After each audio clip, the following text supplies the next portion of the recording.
So what is up, guys, and welcome back to the channel. So welcome to my review of Star Wars Journey to the West Edition. This series has surpassed my expectations. I am loving it so much, and this episode particularly was such a breath of fresh air. I loved it so much. I really enjoyed this episode, so let's just get straight into it. So one of the things I loved right off the bat was my boy Goku hyping up Shin. I love that so much. Pansy asks about, the Kai, essentially.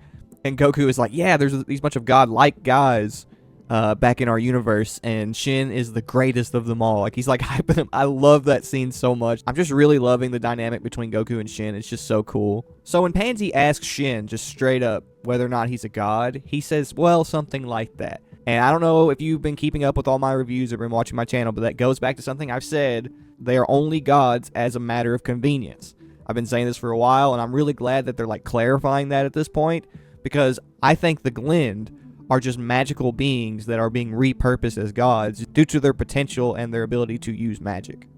So here's the stuff we've been waiting for. Now, we actually finally get to see the Glen tree, not the Shinjin tree that Toriyama had originally expanded on in his lore previously. These are called the Glen trees. Apparently, it's very different. I think the reason for the change, I think Toriyama also wanted to give Degetsu, Shin, and Dr. Arinsu a more deep connection. And because they all came from the Glen tree, the same Glen tree, they are, in fact, in that sense, actually more so siblings than Shin would be with any other Kai.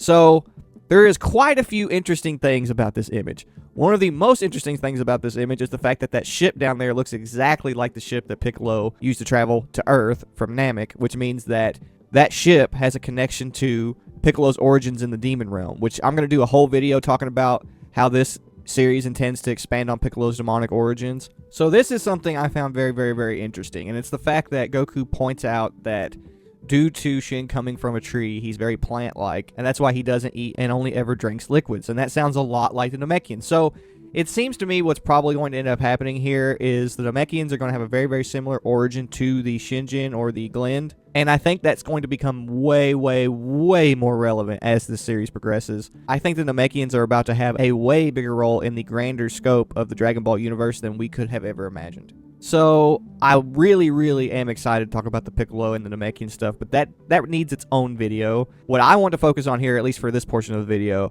is the fact that if you watch my latest speculation video about Degetsu, Dr. Arinsu, and Glorio, you'll see that I was pretty spot on about what's going on here, and they sort of allude to that here as well. So Degetsu, I think the reason they're talking about his ambitions is because he wants to essentially use his role as a Kai-like figure, but in a counterproductive way. Due to his corrupted nature, he is always going to develop demonic entities. He is always going to develop entities that complement him and his personality, which is part of the reason that I think Makaio Shin are sent to the demon realm, because their nature themselves reflects the development of the mortals that are born in the demon world. Essentially, the threat that Degetsu seems to pose is the fact that he is an anti-Shin in the literal sense. He wants his empire as a Supreme Kai to expand out into the mortal realm, and the beings that he develops as a god, the beings that he develops, he wants them to dominate the universe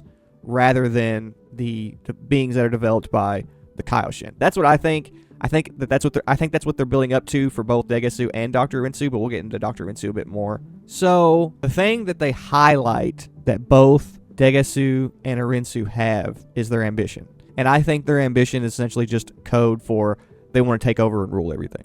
Like, that's essentially, it's the same thing. They believe that they're superior as Glen, and as gods, and so they want to be the dominant form in that sense. What I think separates Dr. Arinsu from Degetsu is that Dr. Arinsu, due to the fact that she's also a scientist, she is the Kai that is more willing between her and Degetsu to actually use science and magic in combination with each other to create more sophisticated, powerful life. So they're like a tag team in that sense. I think that he works with Arinsu. They both work together to try and essentially one-up the mortal universe in terms of their ability to develop life, and they both feel as though they're the superior life developers, amongst the two realms. Now, what I find interesting here, particularly what they say about Dr. Arinsu, is the fact that she chose the excitement of the demon realm, which means unlike Degetsu, she probably likely was not forced to go there. She is probably a bit more pure than Degetsu, but she's probably just eccentric. So Shin, after they land to get some rest for the night, blatantly asks Glorio what his intentions are and why he wants to stop Goma.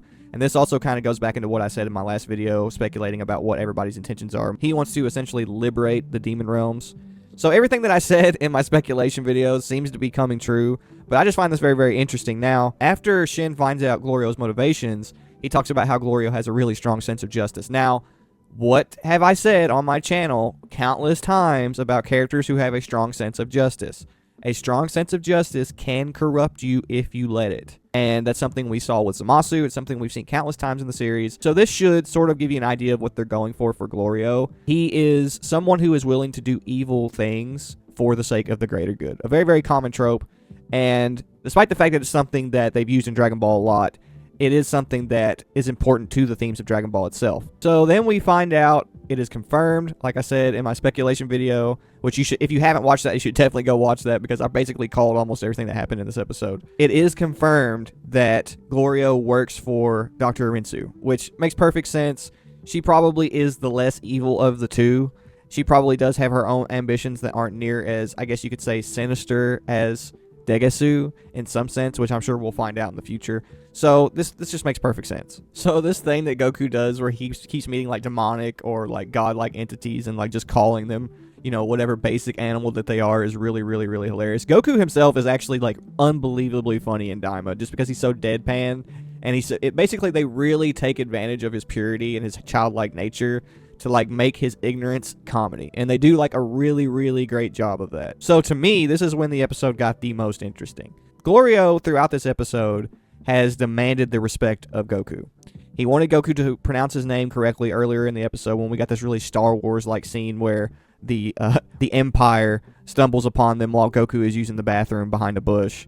But then when Glorio challenges this demon-like character to a fight, which this demon character is so hilarious because he was literally just a bait and switch. Like literally his entire purpose in this episode is just to stand there and like he's a means of a joke, which I think is very, very hilarious because they built him up to be like this like threat supposedly in the last episode. They even like showed us a preview of him in the last episode to build up to this episode and make it seem like it was going to be some major plot point. But no, this guy's literally just like a bystander at this point, and he's just there to be at the expense of Goku and everybody else as a joke, which is really, really hilarious. But this is where things get extremely, extremely interesting. So if you've been watching my channel for a while, you know that I said way before Daima was ever released that it was going to be blatantly Star Wars Journey to the West. Like I've said this multiple times, and this episode was the most blatant about that it could have possibly been. Now, what I find very, very interesting is that, like I said in one of my previous episode reviews, I think it was the one where we find out that Glorio can fly. Glorio can fly due to the use of magic. He can also use chi-like abilities due to the use of magic. Now, I've said in my previous videos that chi is a form of magic, and it is, although here in a minute, they do differentiate chi from magic purposely. Like, Shin just straight up says that chi is not magic. But I'm going to expand on why it is a form of magic and why Dragon Ball is essentially trying to differentiate chi from magic and the way that they're differentiating it, why it's important. Okay, so magic in Dragon Ball Daima is essentially the dark side of the Force, and chi is essentially being treated as the light side of the Force. Chi is the universal fabric that makes up the Dragon Ball universe. It is the source of all energy and life that connects everything in the universe. Now, with that said, I want you to just take into account for a second that because it is the source of all life and energy in the universe, that means that what Glorio is actually doing here, he is using the external energy of the universe due to his inherent ability to implement magic, due to his nature as a demon, and due to having a deeper connection to magic. He has the ability to manipulate energy and use it the way that he wants to for his own means, and that in itself is a very, very selfish thing. The ability to manipulate the energy of the universe and use it at your disposal without any form of spiritual cultivation or any form of training is in itself a concept that is derived from the concept of selfishly implementing the energy of the universe for your own means, which means that magic is just dark energy. It's just a dark form of implementing the energy, the fabric of the universe. Whereas chi is actually a result of spiritual cultivation and working in harmony with the energy of the universe and allowing it to flow through you naturally and using it as you're supposed to through spiritual cultivation. So essentially what I'm trying to say is the Force is officially in Dragon Ball. Dragon Ball is being so unbelievably blatant about its Star Wars influences in Daima, it's actually insane. And you can actually logically break down magic and chi into the dark side and light side of the Force. The Jedi tap into their ability to use the Force through spiritual cultivation and through the concepts that are reflected in martial arts, and magic is used in a way that reflects the dark side of the Force from Star Wars. So, yes, Toriyama has managed to implement the dark side and the light side of the Force into Dragon Ball in this episode of Dragon Ball Daima, which is absolutely insane. So when Goku tells Glorio about Super Saiyan, the reason that Shin just straight up tells him that that's not magic is because he is using his internal energy to use Super Saiyan. And normally what defines the difference between magic and chi is external or internal energy. But the fine line between the two concepts and the reason that they kind of overlap within the Dragon Ball universe is basically what I said before. Chi also makes up the fabric of reality itself in Dragon Ball. It makes up literally everything. And so due to that, it's also a source of energy that can be converted into magic in that sense through powerful beings like Glorio, who can just implement it due to their innate nature and their ability to manipulate the forces of reality, which is extremely dangerous. But just think about it this way. You know, there's a universal energy source. There are people who spiritually cultivate themselves to be able to use it more effectively, and that's what chi is. And then there are people who use rituals, spells, to essentially convert it into a more dark form of energy where they can essentially manipulate reality to their will. Now, I think that's very, very important to keep in mind because the ability to manipulate reality in your favor is considered inherently dark and evil in most magical practices. And what do the Dragon Balls do? You know? So I think we are building up to some major, major context behind the Dragon Balls here. And I gotta say, I was unbelievably pleased with this episode.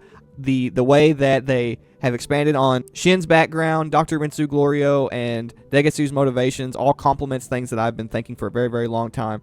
The difference between chi and magic was also very, very, very well done. I really, really enjoyed this episode. What can I say? It was just an amazing episode. I'm really enjoying Dragon Ball Daima so far, or should I say Star Wars Journey to the West Edition, or Journey to the West Star Wars Edition, or whatever you want to call it. But anyway, I really hope you enjoyed this review. We've got so much to talk about. Also, just plenty of content coming to the channel. We're getting all kinds of lore, so you know I'm going to want to talk about it. But this series has been such an amazing experience so far, and I just can't get enough of it, and I'm really looking forward to covering more stuff about Dragon Ball Daima. But anyway, don't forget to like, comment, and subscribe, please, and hit the notification bell. I've noticed a few people complaining because they're not getting notifications for my videos, so please hit the notification bell if you're not getting notifications for my videos. Also, share this video out. I could really, use the extra support. If you know somebody that might find the things that I talk about interesting, please share it out. Talk to your friends about my content. I'm trying to grow as a channel, so I really, really appreciate it. But anyway, like I said, don't forget to like, comment, and subscribe, and I will see you guys in the next one.